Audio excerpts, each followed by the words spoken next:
नमस्कार, आप देख रहे हैं रिपब्लिक भारत का डिजिटल प्लेटफॉर्म। मैं हूं आपके साथ शिखा शर्मा।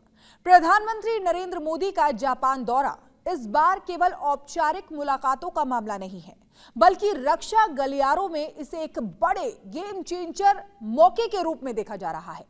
मौका भारत जापान की सैन्य साझेदारी को नई गहराई देने का।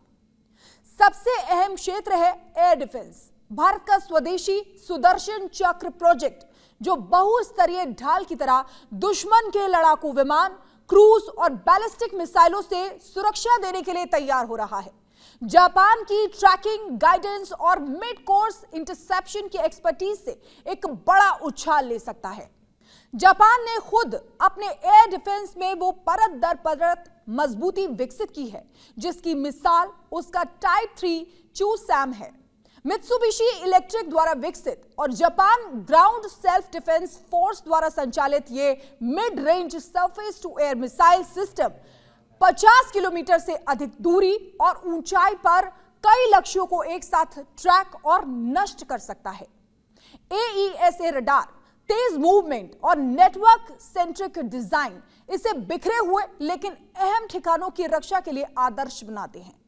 जब उत्तर कोरिया के मिसाइल परीक्षणों ने जापान में राष्ट्रीय अलर्ट बजा दिए, तो टाइप 3 यूनिट्स लंबी दूरी के सर्वेलांस रडार्स और AEGIS सुसज्जित डिस्ट्रॉयर्स के साथ एकीकृत होकर आसमान को लगभग अभेद्य बना रहे थे।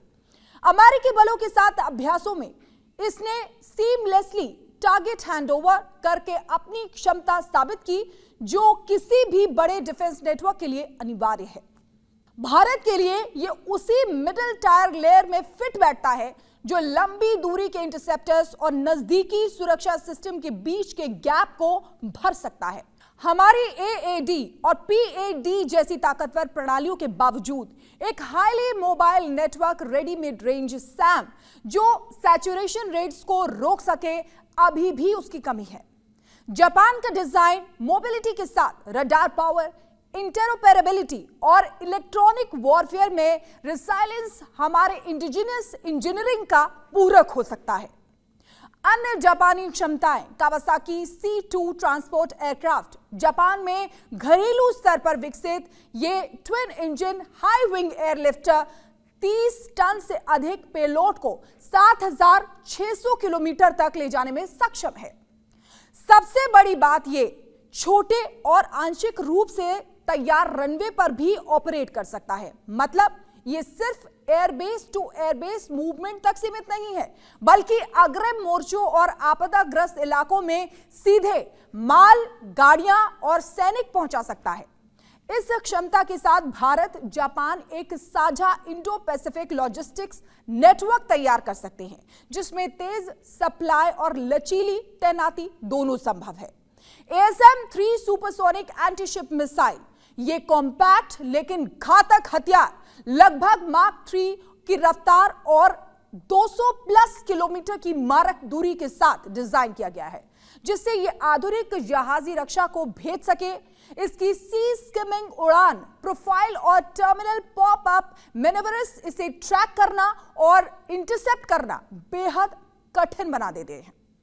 भारत के लिए, जो कंटेस्टेड वाटर्स में नौसैनिक मिसाइल खतरों से निपटने की चुनौती झेल रहा है, यह सिस्टम डेटरेंस और डेवलपमेंट दोनों में महत्वपूर्ण योगदान दे सकता है, खासकर जब इसके एयर लॉन्च वेरिएंट्स हमारे मल्टी रोल फाइटर्स के साथ इंटीग्रेट हों।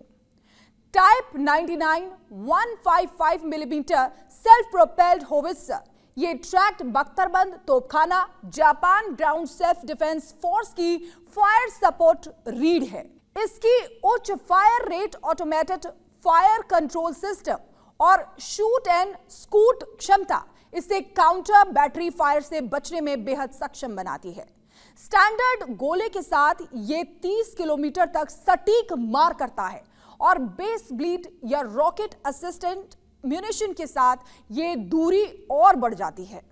तो आज के लिए फिलहाल इतना ही, लेकिन आपको हमारा ये वीडियो कैसा लगा हमें कमेंट सेक्शन में लिखकर जरूर बताएं। और भी इसी तरीके के वीडियोस देखने के लिए जुड़े रहिए रिपब्लिक भारत के डिजिटल प्लेटफॉर्म से। फिलहाल के लिए मुझे दीजिए इजाजत। नमस्कार।